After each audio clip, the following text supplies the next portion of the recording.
Hello everyone, আমি ঋতুপর্ণা। আজ হচ্ছে 12ই অক্টোবর, রবিবার। আর আজকে আমরা দুজনে একটু বেরিয়েছিলাম, তো আমি ফোন নিয়ে যেতে ভুলে গেছিলাম বলে কোনো বাইরে ভিডিও করিনি। তো চলো কী জন্য বেরিয়েছিলাম আর কি কি শপিং করলাম তোমাদের সাথে শেয়ার করি।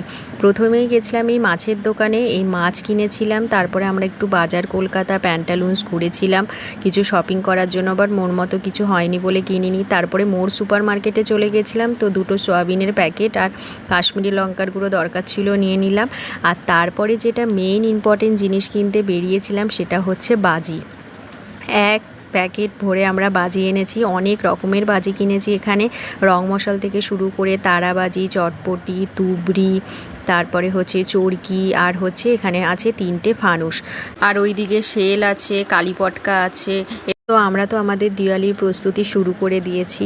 তো এখানে হচ্ছে চিকেনের ঝোলটাকে একটু ফোটাচ্ছিলাম। আজকে তো আমাদের দুপুরে চিকেন রান্না হয়েছিল। এখন রাত 10:30 মতো বাজে, আর আমরা ডিনার বসে গেছি। এখানে ভাত, চিকেন কষা, আর আমি একটা কাঁচা পেঁয়াজ নিয়েছিলাম। তো আজকের মতো ভিডিওটা এখানেই শেষ করলাম, টাটা।